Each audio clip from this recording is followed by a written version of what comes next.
All right. Well, good morning, everybody. Thank you so much for being here today again. We are in week 7. This week we have a third co-host, and her name is Ayana. Ayana, thank you so much for being here today. Ayana wants to be the first African-American female president. And we'd like to start with Ayana, you introducing yourself and talking about why diversity is important to you. Hi, my name is Ayana, and as you have heard, my goal is to be the first girl president. And diversity means that it means to me, and it's special because some people think diversity gives them the right to bully people because they're different. Well, it's not. It's not okay. Being different is the most best thing that can happen to you. Just because you're black or gay or missing limbs or don't have any or blind, it doesn't matter. We are all the same in the inside. I love that. Can you speak about the beauty of your skin and speak about the beauty of all people's skin? The skin is the beautifulest part because we're all different. Some of us have freckles, some of us are different colors. What I love about my skin is that it's different. It's beautiful, it's different. Like all of ours. That's what makes us special. I love that.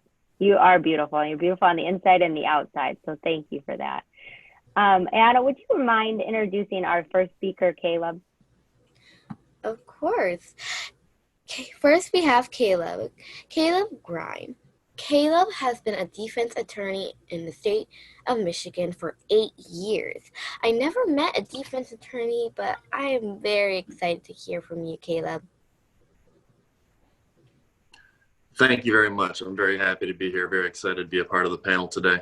A few things I want to touch on today are, what I consider the blue shield culture and how that's problematic in all communities. I want to talk about dash cams and, body cams that police officers wear. And then I want to talk a little bit about what I consider white allyship and how to go about that. As pointed out, I'm a defense attorney, about 8 years now. I grew up in South Haven, Michigan, which I love because that was a very diverse place to grow up.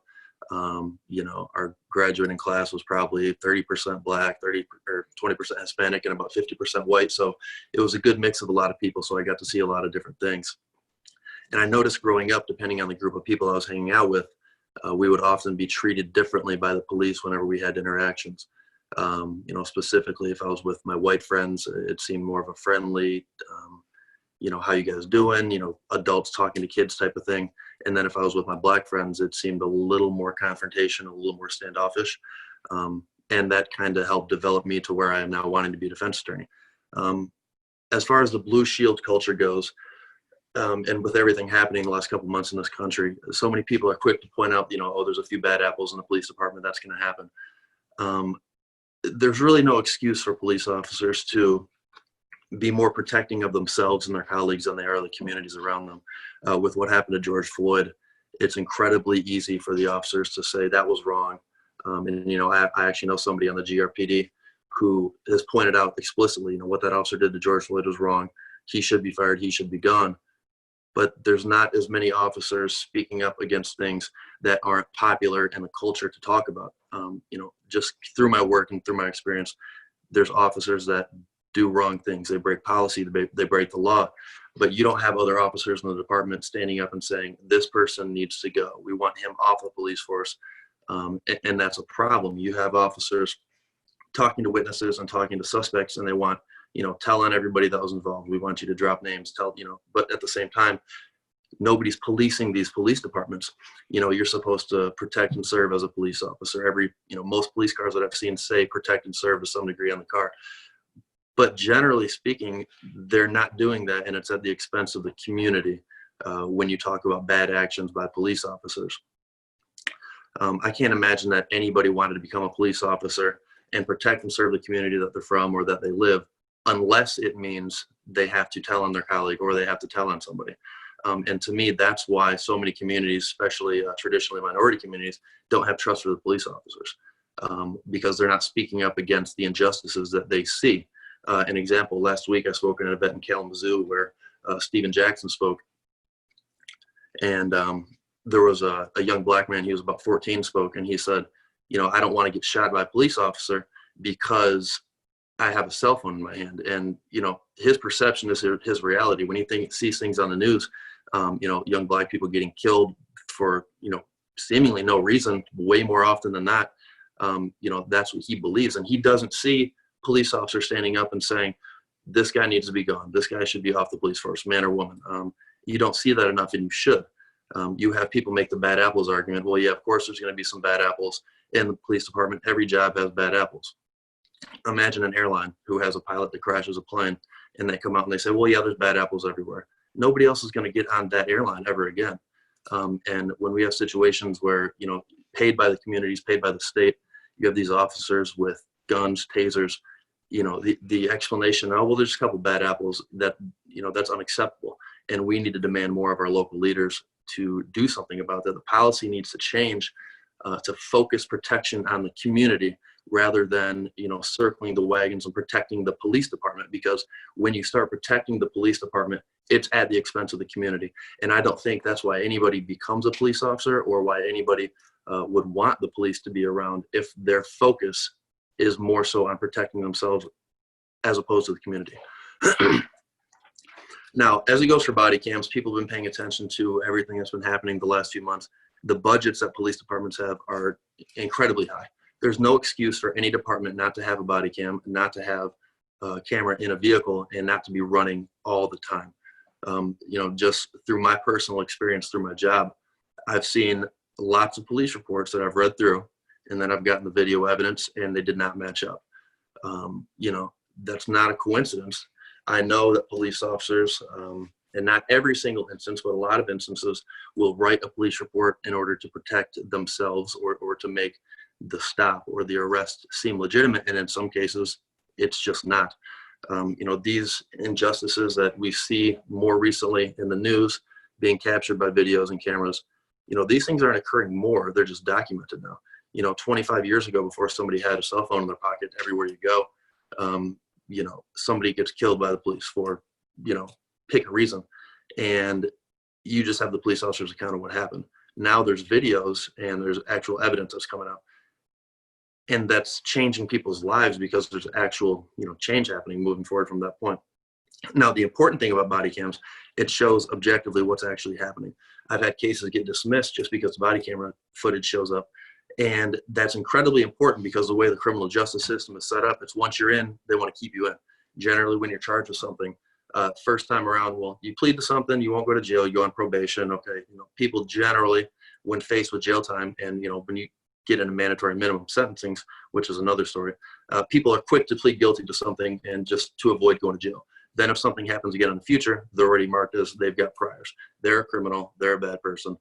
And that's why the body camera footage is so important, because if you just have the word of one person and that's all you can go on, that's not enough, especially if these body cameras are available. I've asked for body cam footage before, and I was hoping that Chief Payne was going to speak to this at some point. There are no policies that I'm aware of in any police department that requires a police officer to actually be held accountable for turning off his body cam. I believe that you should be fired if you turn off your body cam. There's no reason to turn off the documentation of what you're doing unless you're doing something wrong. I've asked for body cam footage before, and the explanation I've got is, well, we don't have it. Well, why not? No answer. It's just not there.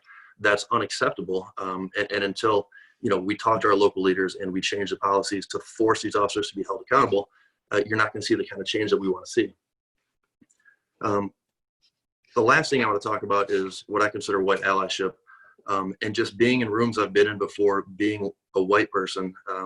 I've seen conversations that nobody would want to be in the light.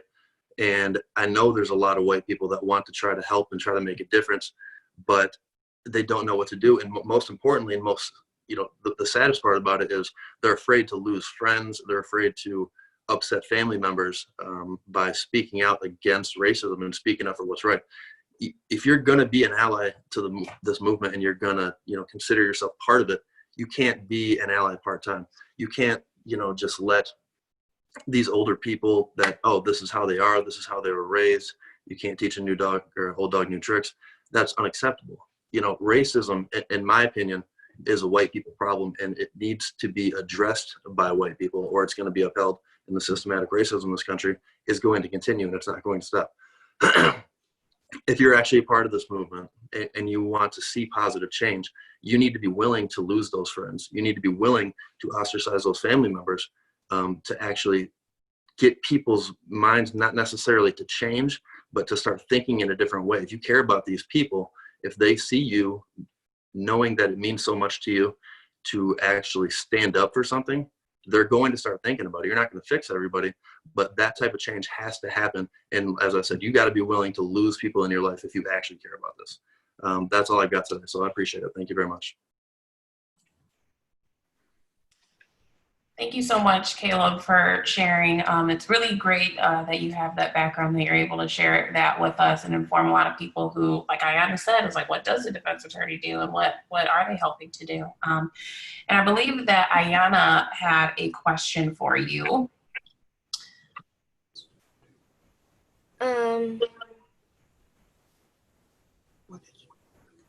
Maybe why? Why did you want to become who you are now? Great question. I don't get to talk about this enough. Just growing up in this community in South Haven, where I'm from, and just seeing the way people were treated by police officers, it always just kind of rubbed me the wrong way. Why do these individuals have so much say and so much power to dictate what other people are doing? For example, I had to go to school for 7 years and then pass a bar exam to practice the law. Police officers' requirement is way less time than that, and they enforce the law.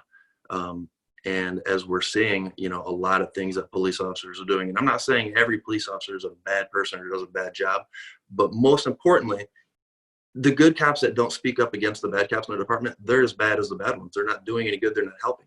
But I've always been just, a competitive person. And once I realized I wasn't going to go to the NBA, I wanted to find a profession that, I was able to compete. I was able to fight for, what I consider important.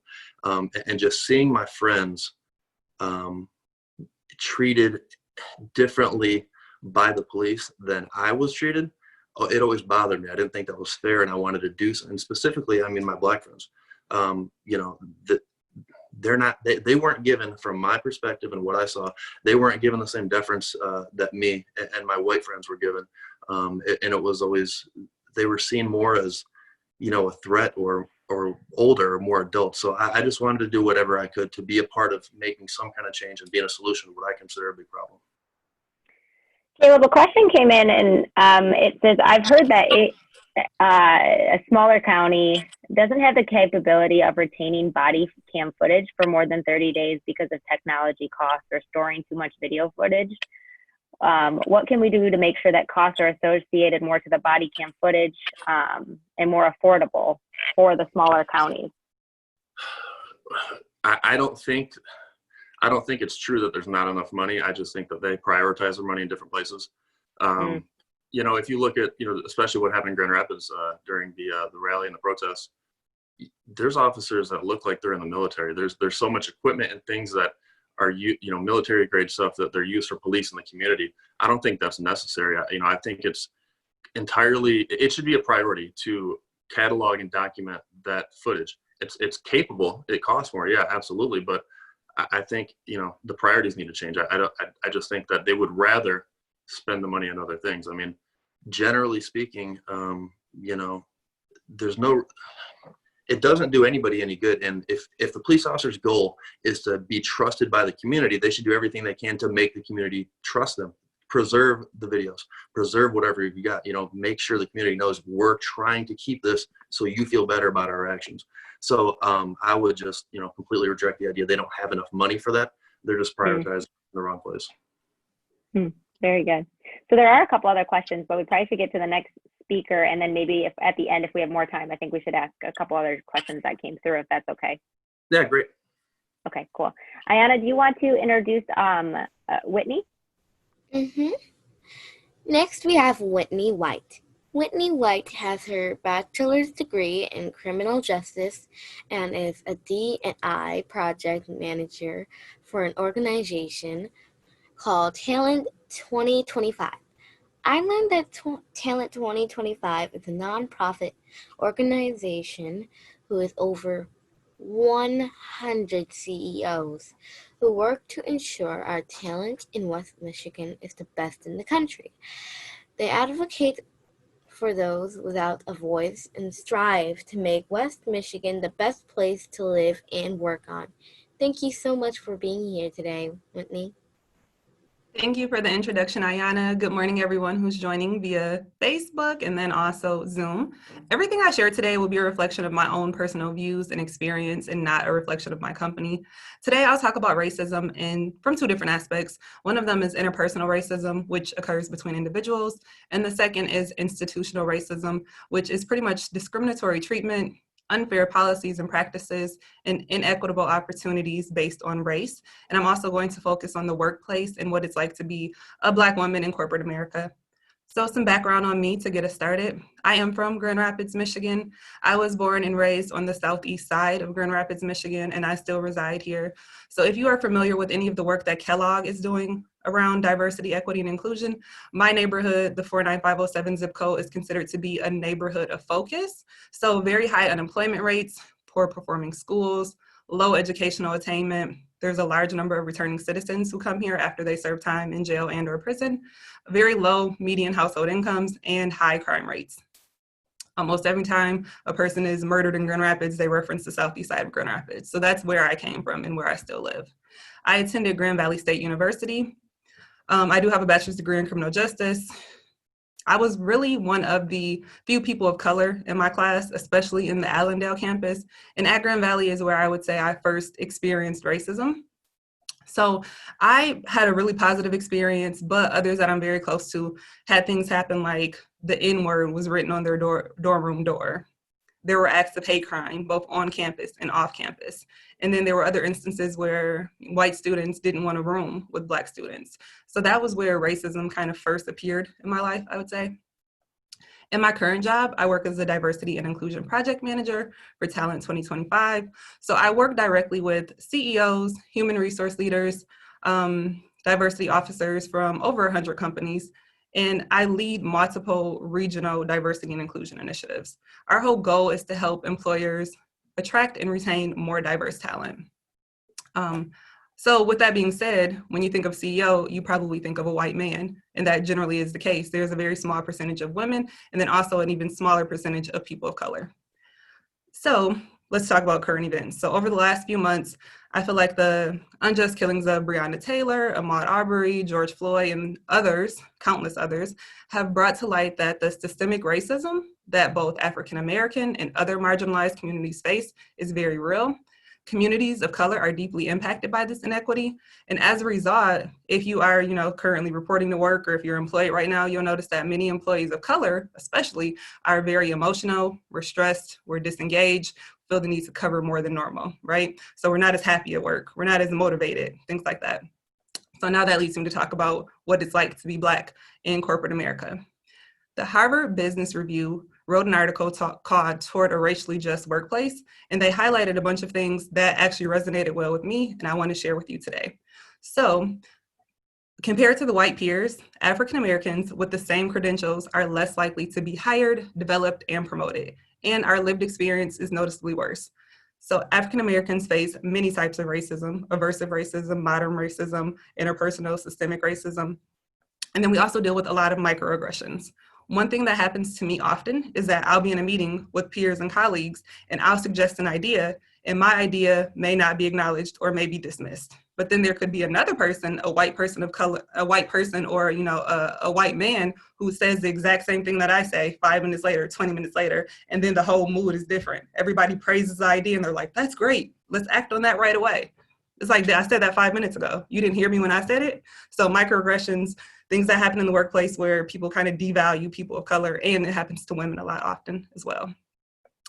Black people have to prove greater competence before being considered for or awarded promotions.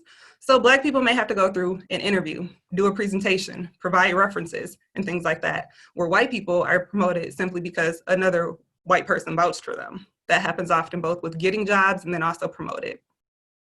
And I feel like that's part of the reason why Blacks are also overly represented in very entry-level positions, because it's hard for us to move up even when we are within a company. Black workers feel the need to conform, suppress their personal attributes, and then also do other things to kind of shrink themselves or minimize themselves to conform with the white majority in organizations.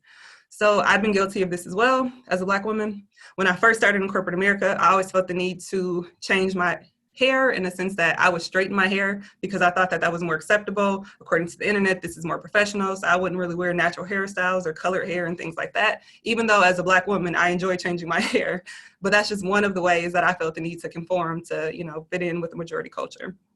I'm also a very expressive person by nature. So sometimes I'm loud, I talk with my hands, I show a lot of emotions at work. In corporate America, I tune all of that down, because if you're too passionate about something, too loud about something, you could be perceived as too emotional, emotionally unstable, or like the angry Black woman. And that's a very real thing for me. So other things, Black people in the workplace often experience diversity fatigue because we are required to perform the job we were hired to do, but then we're also often put in to be like cultural champions, represent our demographic in conversations, task forces, trainings. There have been times where I've been invited to attend events or lead presentations only because I'm the Black person. Like, of course I'm qualified to do it, but we want to look like we're a diverse employer, or we want to look like this and that. It's like the image and the perception that they want to portray to the community. Like, oh, we're inclusive, we care about diversity, so let's send Whitney. That is not necessarily the case with my current employer, but it has been an issue of the past.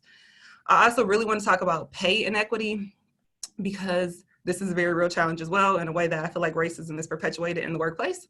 So for every $1 that a white man makes, a Black man typically earns 75 cents.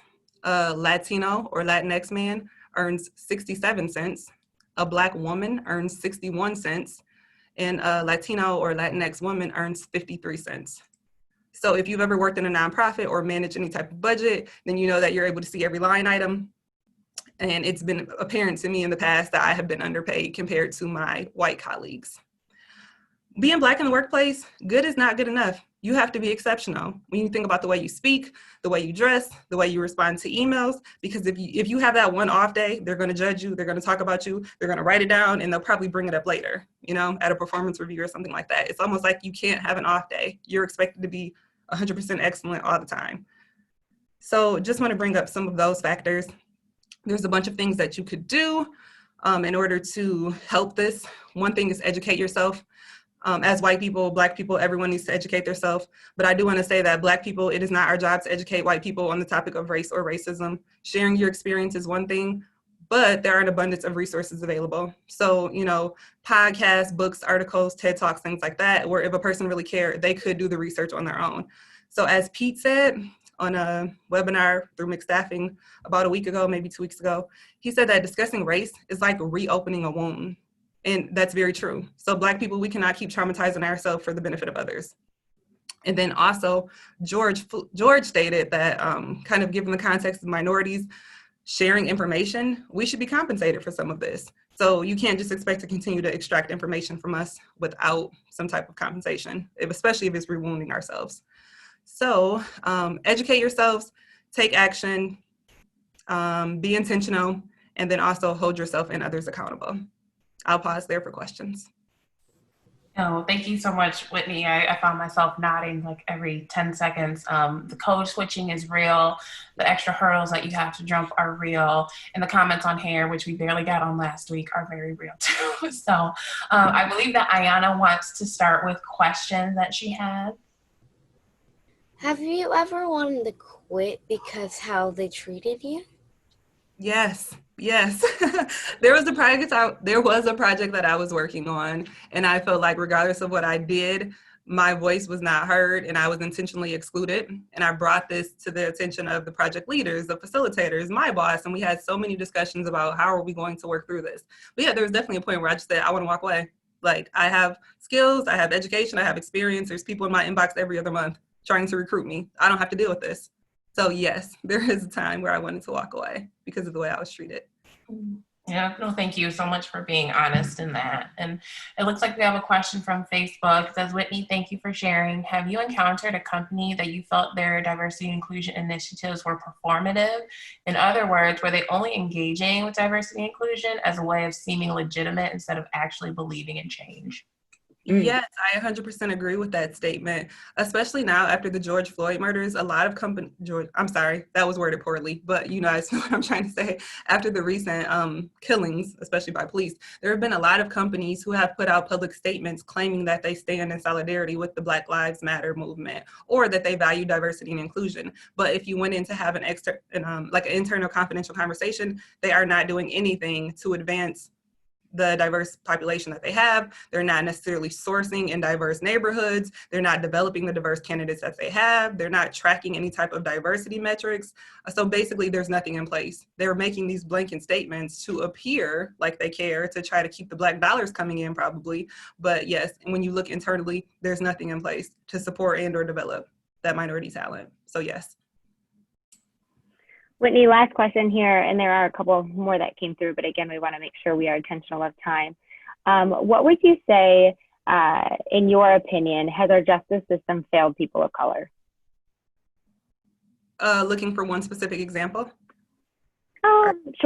Sure, yeah. I feel like this justice system was designed to oppress people of color. When you think about everything that happened in the past, when you think about like the Jim Crow laws, when you think about sentencing guidelines, when you think about the war on drugs and things like that, I feel like the criminal justice system was made to stamp people from the beginning. Because of course, as previous panelists talked about, once you have this criminal record, 1 of 3 people has a criminal record, a majority of those are people of color. But once you have this criminal record, it takes away opportunities. So you're not able to work in certain jobs if you have a felony. You're not able to live in certain neighborhoods, safe housing, sometimes affordable housing, because you have a criminal record. You're not allowed to vote if you have some type of criminal records. So yeah, I feel like it was designed to oppress Black people. So the system is doing what it was designed to do, which is unfair, which is why we need white people to help us overcome some of these challenges.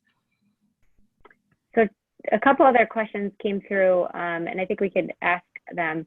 One person had, an anonymous attendee said, I really appreciate your comments, Whitney. So true. Code switching is vital to your success in corporate America as a Black woman. However, it can be exhausting. How do you keep balance without losing who you really are?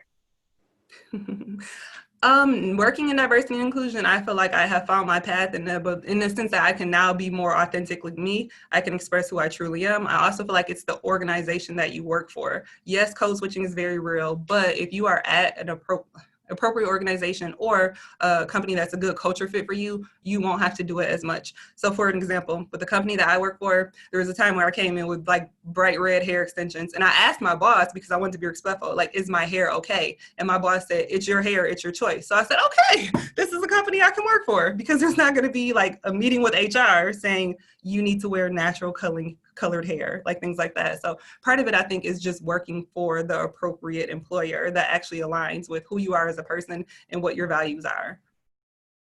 I don't know if that answered your question, but working for like a good company that aligns with your beliefs and values, I think, is a part of it. But then also, I do a lot of venting. So I may, step away from the office and have a phone call like, you're not gonna believe what happened at work today. Am I wrong? Like, am I tripping, or am I right for feeling this way? So I do like voice my frustration with a trusted people.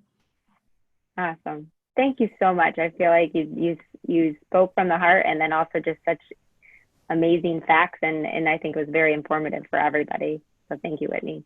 My pleasure. Ayanna, do you want to introduce our third speaker, Marquise? Thank you for that beautiful speech, Whitney. Next, we have Marquise Taylor. Marquise is an entrepreneur, motivational speaker, minister, and activist. I learned that an entrepreneur is someone who organizes and operates their own business. Thank you for being with us today, Marquise. Thank you for having me. How you doing? My name is Marquise Taylor. I grew up here in Grand Rapids, Michigan for 30 years. I haven't been here all my life. I just kind of wanted to give a glimpse on my background here growing up. and a little bit of some of my experiences up into where I'm at today. So I grew up on the southeast side of Grand Rapids, Michigan, what you may consider the third ward. And those areas are more urban and more predominantly diverse, and also have a lot of crime and things of that nature. Growing up in that area, you can go a block away and there's crime, there's drugs and things of that nature. You go to the next block and it can be completely quiet and clean, things like that. But my biggest thing that I want to kind of point out is being Black in Grand Rapids and in America as a whole. Growing up, I seen a lot of my friends, picked out and stopped by police officers due to us just being in a certain area, due to us just hanging out, being together, just hanging out as friends. I've been through several instances where I've been frisked as a kid, just because I was Black at a store, things of that nature, just because it's predominantly or consisted of being a drug area, things of that nature.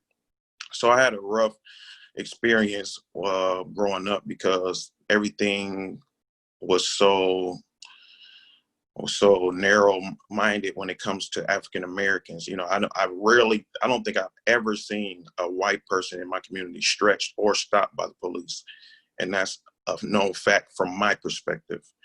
So when you grow up and experiencing those things, and then you begin to think, why is it like this? And then as I got older, I began to come to the grips that there is systematic racism, there is prejudice still going on today, where you're prejudged just because of your color, your skin. Like Caleb spoke on, that he was treated specifically different from his colored friends, and that happens all the time. Speak for me personally, at the age of, I think, 15, I was stopped by the police, or necessarily harassed by the police. Me and a friend of mine were in the neighborhood, and we visited a friend's house, and for some strange reason, he took off running. And when the police came to the backyard, to the door where we were, they stopped me and they checked me, they frisked me. I guess they happened to find some drugs far away from me, and they put me in the car, and they said, "Do you know what that is?" They set some drugs on the desk and said, "Do you know what that is?" I said, "Absolutely not." They said, "Well, that's a felony," and insinuating that they were going to charge me with the felony for the drugs that weren't even mine. And someone in the neighbor happened to see me, and and they called my mother. So when they called my mother showed up, and she talked to the officers, and these two officers specifically were known to be harassing those areas all the time, meaning they will always be in that area. They will always be looking for certain people, certain things of that nature. So she asked him a question like, why do you have my son? He said, "Oh, he was in this area, and we was checking on this area. Guy ran, and we found this."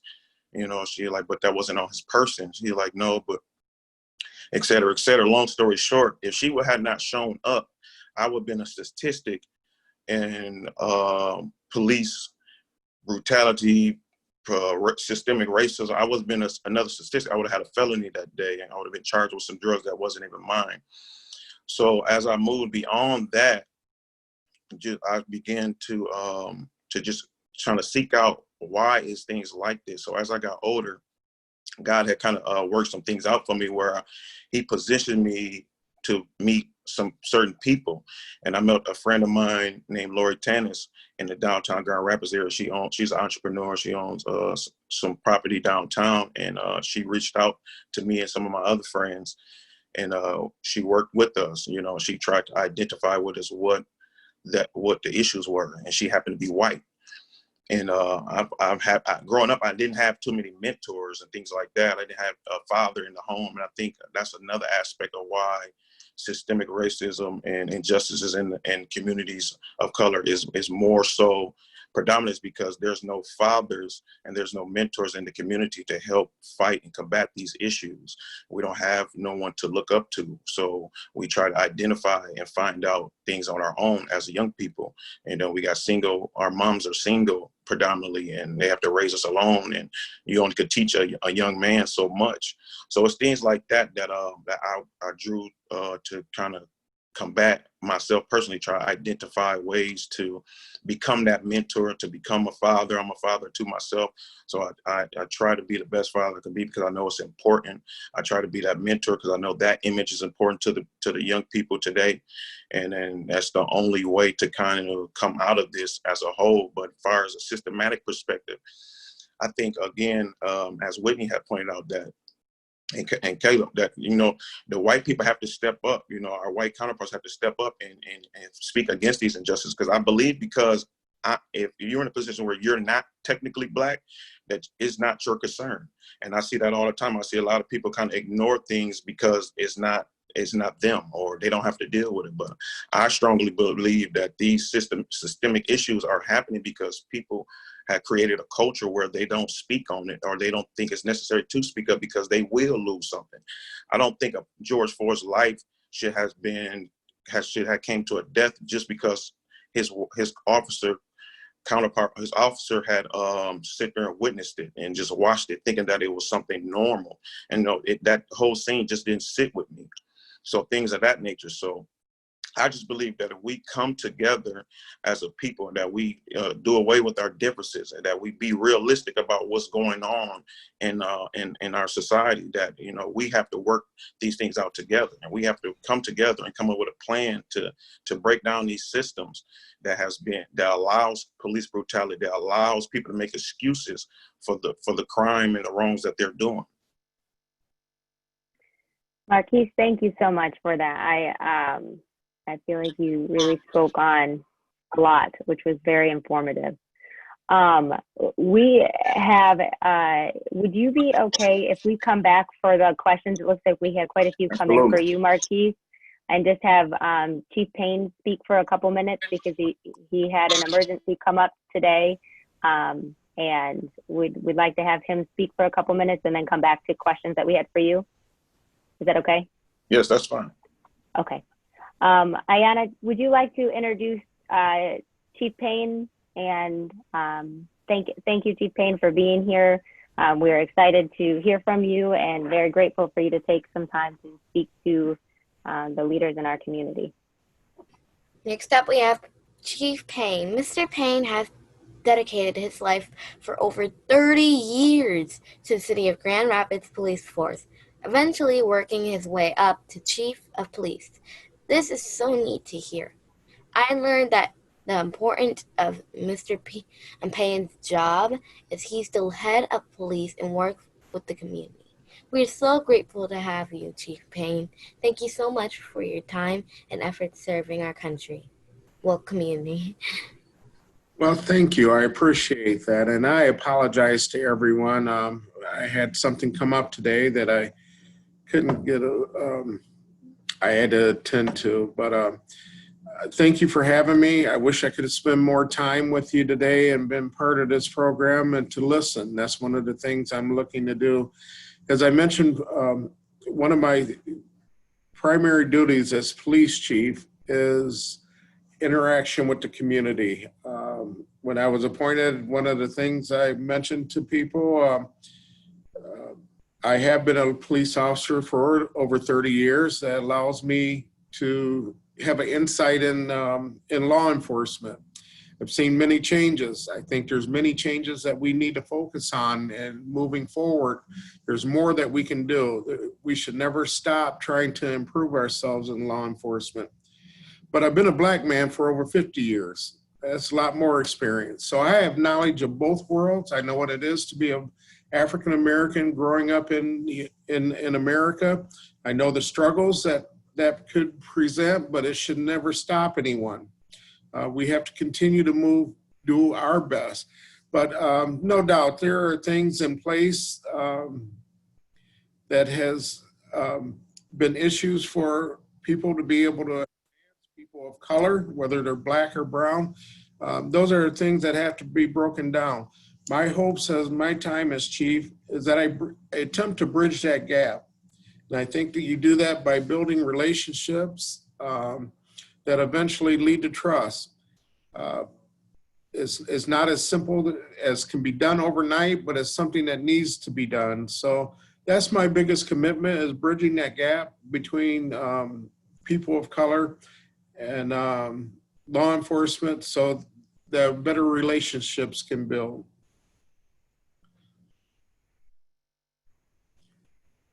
And I apologize to Marquise because I took your time and your questions, but sorry about that.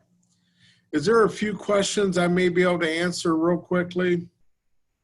Ayana, did you have a question for him? I know you wanted to know, I think you had wanted to know why he chose to be, what was your question in terms of why for him as a young woman? Yeah. Why did you want to work yourself all the way up to earn your responsibility as chief of police? I ask myself that every day. No, that's a great question. It's because, well, as I mentioned, I do care about the department, but I also care about the community. I built some great relationships over the years, some that go back almost 30 years, people out in the community.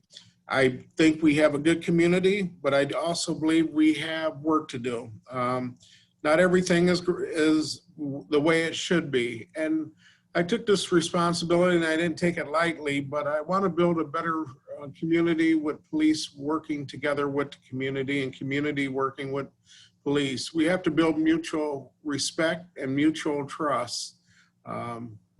So that's the real reason I wanted to become police chief. That's awesome. And Mr. Payne, we are very grateful for what you do, and obviously we know it can't be an easy job. What would you say to the people right now who are angry? You know, I had saw, it was on Facebook Live the other day, and, you know, people were walking in the streets and yelling in police, you know, in the faces of police officers and in community officers. What are things that we as a community can do to come together to make solutions rather than, you know, continue to put people in jail and, you know, yeah, just what do you think we can do to bring down the anger? And what are things that you're doing in the police force? Well, I look at it, it's about trust, and there's a huge trust problem right now. We need to break down those barriers where we're building those relationships. I get it. I understand. I hear the people. I've heard people loud and clear. I've met with people. It's time for action. I'll be reporting out on August 11th the measures that we've taken to clarify within the Grand Rapids Police Department what we do, what we don't do, and but many of them have already been implemented. So we have the 8 Can't Wait that's out there, banning chokeholds. We've never taught chokeholds here, but I'm going to put it in the policy so it's explicitly said in our policy. So those are the type things we're looking to do. Okay, great. Caleb is a defense attorney in the city of Kalamazoo. He had a question for you. He's one of our speakers today. Good morning, Chief. Something I spoke a little bit about earlier was building trust in the community with the police departments.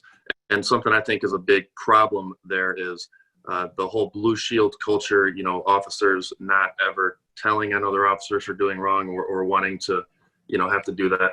What is it that you're doing or plan on doing in the future to help that process? And I'm glad you talked about trust, because without, you know, I think the community seeing officers saying, yes, that person's wrong, I don't want him a part of my police department. What are you doing to kind of change that culture to make officers feel comfortable in pointing out bad officers that need to be removed? Yeah, and you bring up a good point. We've had we have what's called internal affairs. They're the ones who investigate our officers when there's misconduct. One of the things we had was 21st Century Policing Policy and Review Team come in. It was a group that was formerly with the COPS office in Washington, D.C. under President Obama.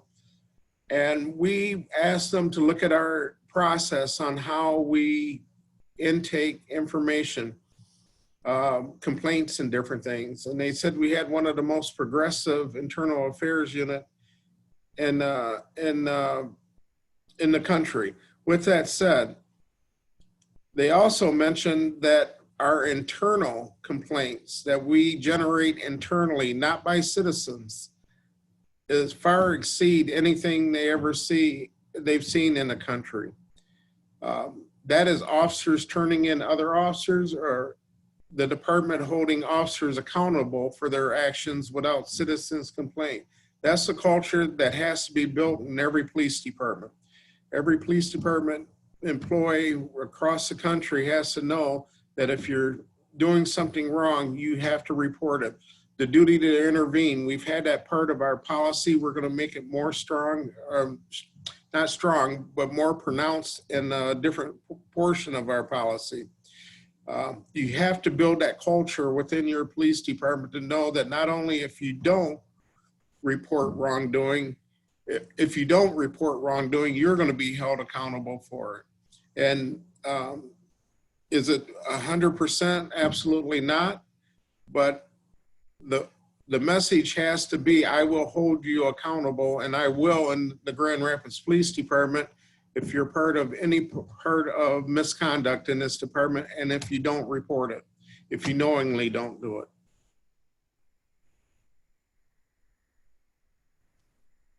Thank you, Chief. Myself. Thank you. Thank you, Chief Payne. We have questions are flooding in, but what I would like to do is just have maybe if any of the panelists had specific questions, and then maybe we can try to summarize a couple, because I know you do have another press conference you have to be on. Marquise, what was your question? Yeah, Chief, how you doing? My Good. question was around what are your department doing to create a bridge between, once again, the community and the police? Because I think there's a narrative that the police is only there to police the community. They're not there to interact. They're not there to engage. They're not there to, to hear the people that they're supposed to be protecting. One of the things that we're looking to do is have a person that's our public information officer, because we are doing those things through our community engagement unit. We have over 50, we call them recruiters, but they're the people that I task with going out and engaging. For instance, the other day, there was a Unity basketball event at Martin Luther King Park. We had 6 or 7 officers down there, not in an enforcement capacity, but just interacting with people down there, the participants, spectators. We do those events. I think we did over 200 last year, and we'll continue to do that. You're exactly right, though, but that's how we get that trust. What we're looking to do is getting officers out of their cruisers and walking, bicycling out in the neighborhoods and building those relationships within it. It gets difficult because of staffing for us to be able to do that, but we have to find time for them to be able to go out and interact with the community. And it starts as simple as that, a conversation.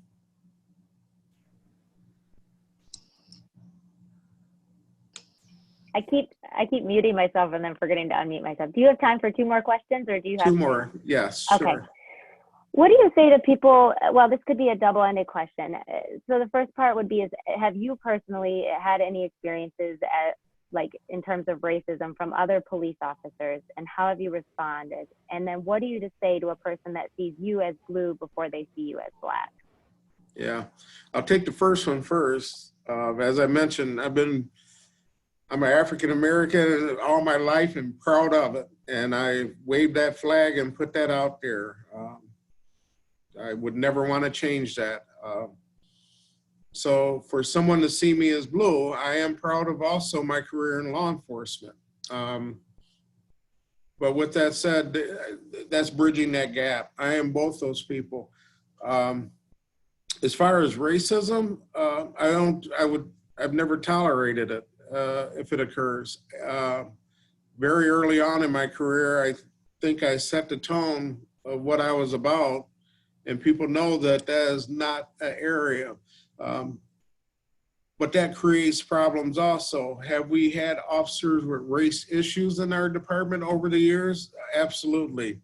But what I do know is when it surfaced, we've gotten rid of them. They've been terminated.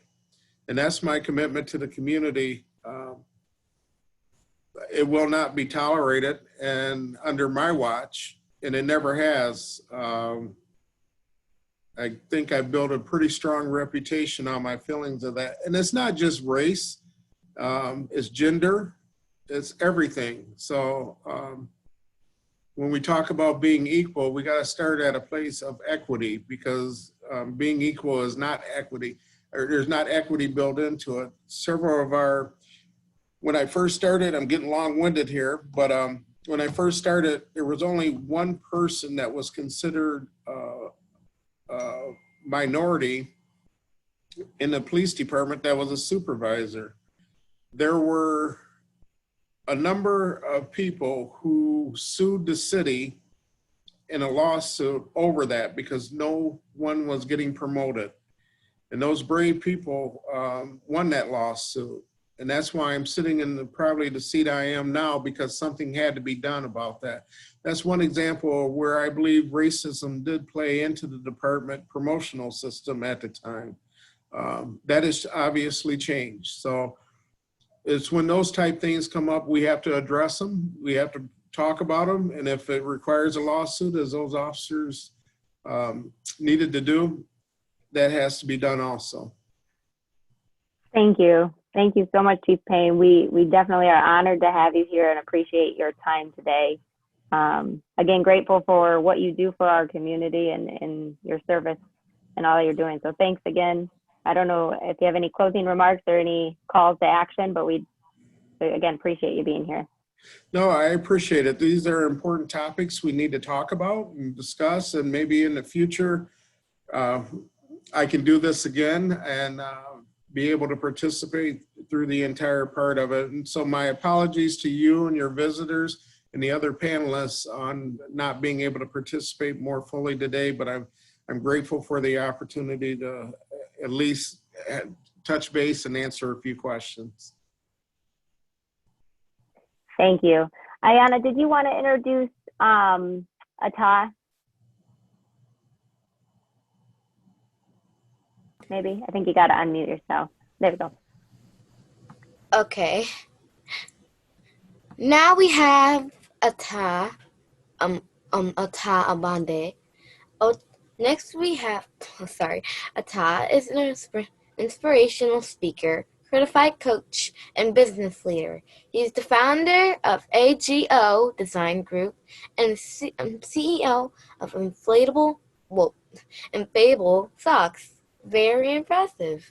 I learned a motivational speaker is someone who encourages you to be the best version of yourself.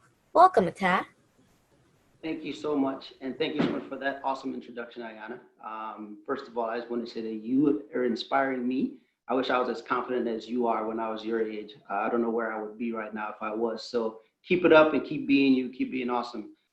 Thank you to all the other panelists, Caleb, Marquise, Whitney. You guys said a lot of things that resonate with me, and even Chief Payne. As Ayanna mentioned, my name is Ata Obandi, and I just wanted to share with you guys real quickly a little bit about my story and race in my story. So as you can tell by my name, I'm not American. I was born and raised in Nigeria, West Africa, a country that is very different from as far as different in terms of how we deal with race than it is here in the United States. And came up here after high school, and I actually went to Calvin College, so go Knights. And my story is a story of really coming to understand and learn about race. One of the things like I like to say whenever I have these conversations is that I consider myself an inside outsider. And what I mean by that is I'm an outsider in that I'm not originally from the United States, but I'm an insider because I'm a Black man. And when people see me, they don't see, oh, he's Nigerian, so let's treat him different. They see just another Black man. And so that's my experience. And initially in coming to the United States, I remember saying a lot of things that I hear a lot of white people say now. In that I would say things like, why do Black people pull the race card all the time? It's not always about race. Just get out there and work and do your thing, and you can be successful. Partly because I just didn't know, I hadn't identified exactly what racism was or how it looked in terms of my treatment. And a couple quick stories. In going to Calvin, One of the things that we used to do on the weekends, college kids, we like to go out to the bar.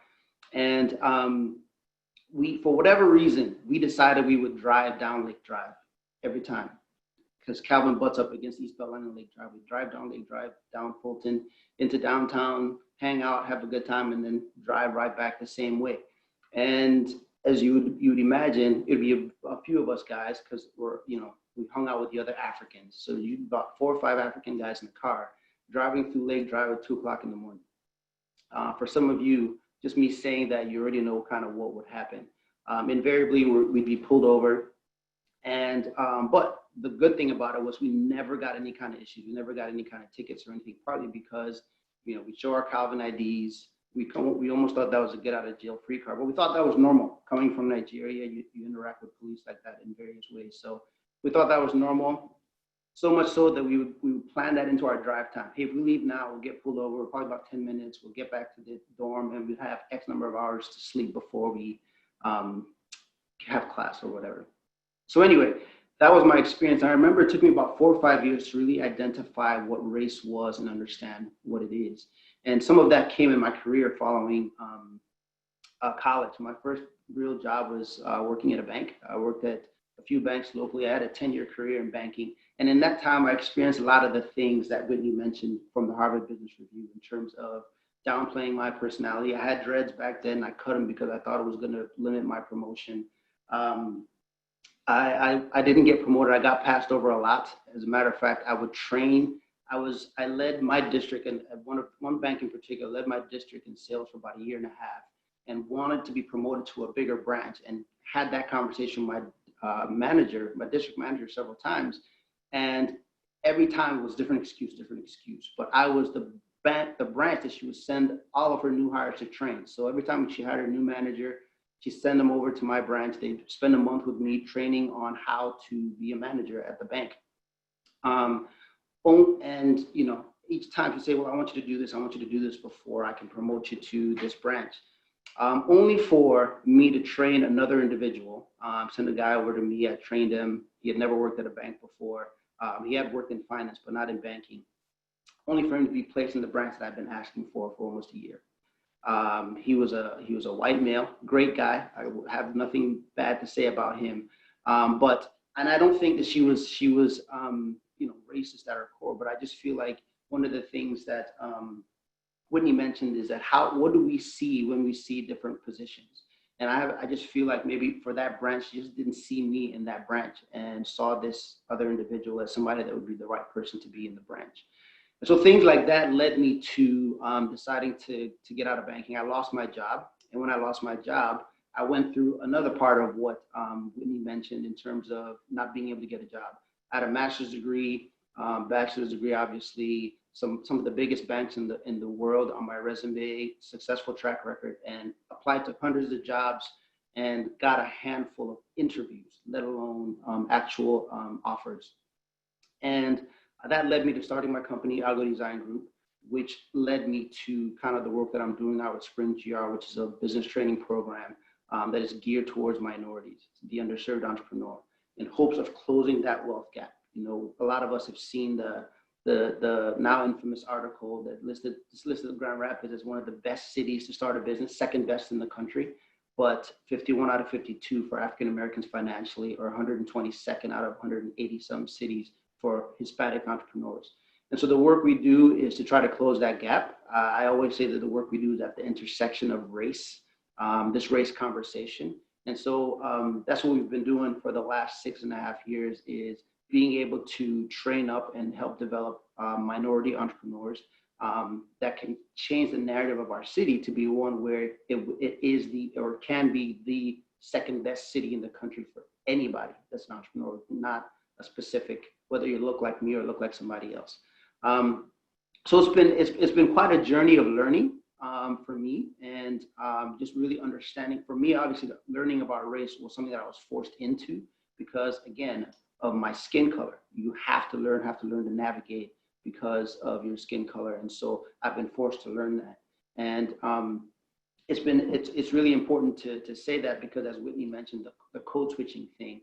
I was on a panel call earlier this week, and one of the questions that was asked was, how many times have you had a supervisor that was a different race than you? And there are Black people and white people on this call. As you would imagine, all the Black people on the call said almost every supervisor I've had has been a different race. And of the white people, I want to say there was maybe 2 that had somebody that was a different race than them. And it was always, one of them said it was when he worked at a warehouse. And another one said it was when he worked at a Popeyes. And so just thinking about that, if you as a white person walk into a work environment where you were the only white person and there was all these Black people, what would your code switching have to look like? So I'll stop there. I know my time is up, but just wanted to at least kind of share some of those things real quick. I really, that last thing hit really hard in terms of managers looking like you being in a manufacturing setting or in a fast food restaurant. That's crazy, and I bet things that we often don't think about. Ata, would it be okay? I know Marquise has a meeting at 10, but there was a question we didn't get to ask him, and then can we ask you a few questions? Yeah. And we are going to go a little bit over on time just because we did not plan for the some things that weren't planned ended up happening, but I think this conversation has been extremely educational and helpful, so I don't want to cut anybody short. Marquise, a question for you was that how do you feel as a Black man it is to try to fit into a white environment? And do you do that often? And how do you do that without getting yourself mentally beat down? I do that really by faith and substance per se. Like I've learned to cultivate the experiences that I've been through, and then kind of articulate it in a way where, you know, I present myself strongly and effectively based on believing in who I am, you know, what's necessary, what's important, you know, how should I carry myself. I think your character personally identifies and expounds out about who you really are. So usually when I go to different realms that I'm not used to being in, I'm just be myself and just trust and believe that I am important and that I have my asset to that space and to that sphere that I'm in. So I don't allow, you know, my counterparts, even though they may be the majority, to make me feel some type of way. I'm here to be like yeast, to kind of like, you know, spread out who I am and take over the atmosphere if possible. You know, I just, you know, just always believe in myself, to have integrity and faith. Very good. Again, I know that you have to run off, but do you have any closing remarks or any calls to action that you'd like the listeners to hear? Yeah, so the final thing that I kind of really wanted to know, as I see what's going on across the nation and the whole as in Grand Rapids, Michigan, is that we just have to have a heart for these things that are going wrong. We have to have a heart for those things. We have to have a great sense of accountability for the things that actually that matter, you know, like people's lives, all lives, especially Black lives, if they're being disproportionately abused and misused and killed. I think that we should be collectively as a one race to come together and combat these injustices, that we all should be treated fair and equally. Very good. Thank you, Marquise. Ata, a question that came in for you is how would you want people to help support minority entrepreneurs in our community and in our country? And how can we do that? Yeah, I think it's important. One of the things that we've learned with the work we do with Spring GR is that we have some very, very vibrant, very, very talented entrepreneurs with some great products and services. And so I think it's important to support those entrepreneurs with our dollars, because those things help build the wealth that is needed for some of the change that we're gonna need to see in the community. One of the things I always say that is important to do is, as a small business, we can't always have for the entrepreneur the same level of expectation that we would have for some of these big Fortune 500 companies, because these companies have made their mistakes. So we have to allow these small companies to be able to make those mistakes as well and be able to hold them accountable, and in a way that helps them to continue to build. So I always tell people, you know, there's different websites that list different minority-owned businesses. We have a directory on our webpage, Grand Rapids Area Black Business Does. I know there's one that was just started by one of the media channels where you can find businesses, but I say support them with your dollars. And I'm not saying you got to change all your spending habits to say not only spend Black, but I would say be intentional about spending a certain amount. Whether you say, hey, I've got a budget where I eat out and I spend $200 a month eating out. I want to spend at least 15, 20% of that money on a minority-owned business. And then at the same time, while you're doing that, allow them the opportunity to make a mistake. Because what happens with a lot of small businesses is they make a mistake, the food is cold, something is late or whatever, and you're like, oh, well, that's it, I'm not going back. You got to give them the opportunity to learn. Let them know, hey, I want to patronize you. Here's what happened. Here's my experience. I want to continue to support you. So that now they know and they can actually build on it. So that's one of the things I'd say. Support them, give an opportunity to make a mistake, and be able to share with them. Think of them as if they were your child and they had a business. How would you talk to your kid if they messed up in a business they're trying to? You would support them. You would tell them how they did it wrong and show them what they need to do to do better. That's awesome. Ayana, did you have a question that you wanted to ask Ata? Yes, when you were younger, have you ever stood up for someone because of their color? Yes. If I'm thinking about it as being younger, so I grew up in Nigeria, and so I went to an international high school or international school. So there's people of all colors and creeds from all over the world, and so I know there are different times when as kids, someone has something and they're picking at you for whatever, the kind of food that you're eating or whatever. And so being able to kind of speak up to say, hey man, we can't do that. That's not right. I feel like throughout my life, I've always been in a position of advocacy and being able to advocate for somebody else. And so it's one of the things like I love right now about the work that I do with Spring GR, in that I consider myself privileged in the fact with the life that I've had and being able to go to Calvin and get an education, come here for an education. And so I consider it my responsibility then to be able to help those that are coming behind me. And so when I am at a table, even if a lot of the tables I sit at are majority or all white, I feel like I have a responsibility to be a voice for the community that I represent. And so I'm thankful for having that quality being instilled in me at a young age, to be able to speak to kids like myself, to say, hey, don't do this, to now carry it into the work that I do. Very good. Thank you so much for that. So closing remarks, closing statements from each of the panelists that you guys would have. If we want to start with Caleb and then go in the order of presentations. So Caleb, Whitney, and then Ata, and then we'll have Ayana close us out. Thank you. I'll go ahead. What I think the most important thing moving forward is people need to keep up the pressure. The unique situation we've been in because of the pandemic has mean a lot of people aren't working. There's no distractions, there's no sports. People have been able to be out in the streets, marching, protesting. And we've seen actual change happen in certain communities because of all this attention and all the pressure. At some point, life is going to get back to somewhat normal. There's going to be distractions that return.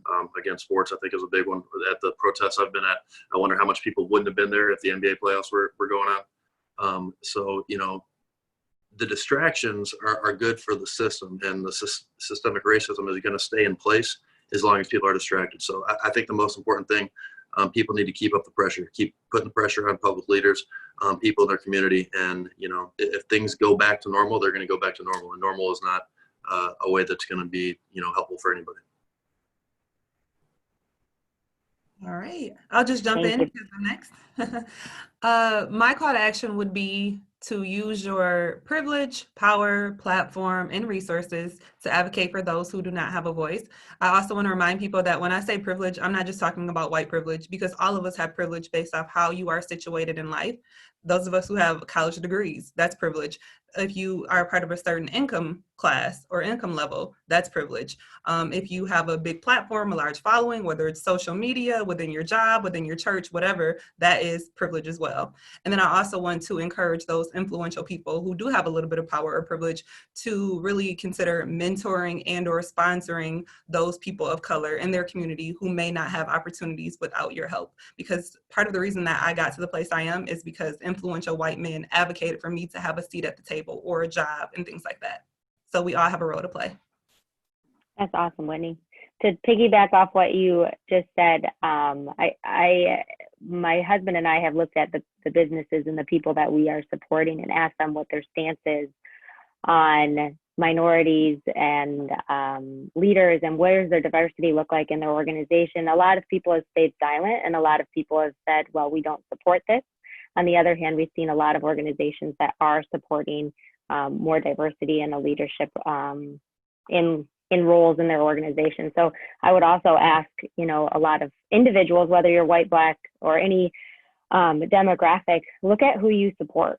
Look at the dollars you spend, from 50 cents up to, you know, $1,000. And if you support organizations and people who don't stand for what your values are, I wouldn't give it anybody 50 cents if they didn't stand for equality. And yeah, so thank you for your comments. Yeah, and then Eka.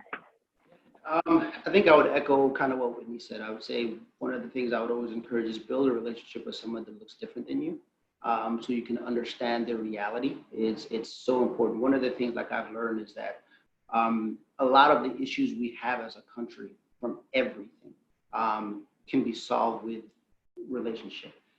So building a relationship with someone that's different than you, and then learning about your history, learning about the history that isn't told. You know, the Tuskegee projects.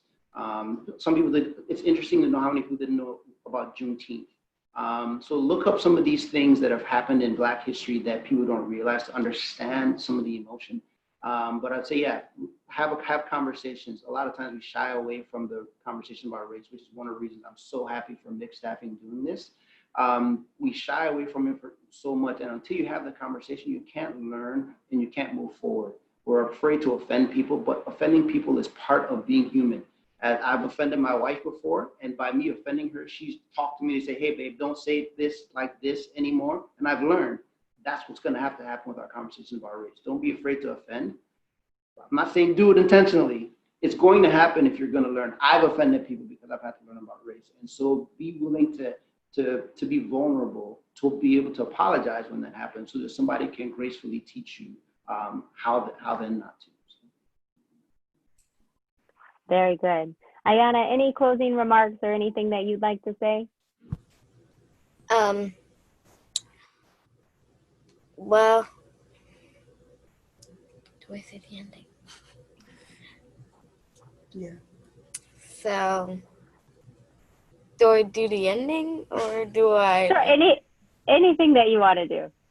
Anything that you want to say.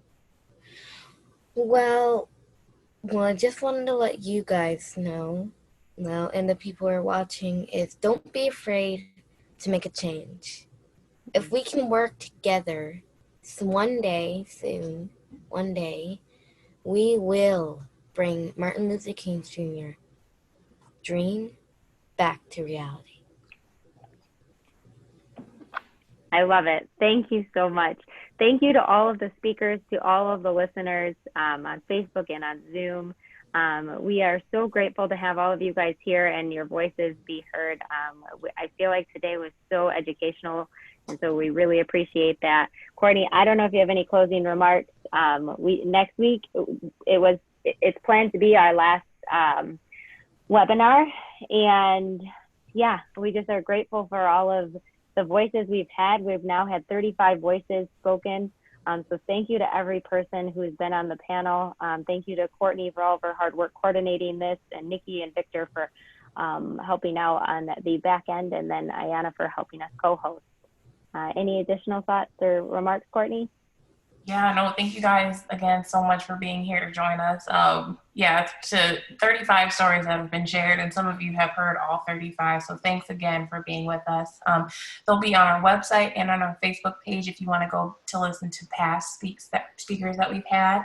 And then make sure that you stay updated on our Facebook page and go check out our website. We'll be posting resources for everyone to learn what steps they can make once they leave the table and have listened to the conversation, so they can start making and taking steps towards action. And just if you feel if you can do so, please fill out the survey that's at the end. We're always looking for ways to grow, and I'll post it on the Facebook page for anyone who wants to take it there. And just stay tuned. We weren't expecting the webinars to go this long, but we've come up with a lot of creative ways to keep this conversation going through mixed staffing. So if you have questions, just shoot us an email, and we'll make sure that you're in our pipeline to move forward. And I'm proud of Courtney for not crying. All right. Thank you guys all. Have a fabulous Friday. Enjoy it and enjoy the weekend. Hopefully everybody stays somewhat cool. Take care. Thank you very much. Appreciate it. Take care. Bye. See ya.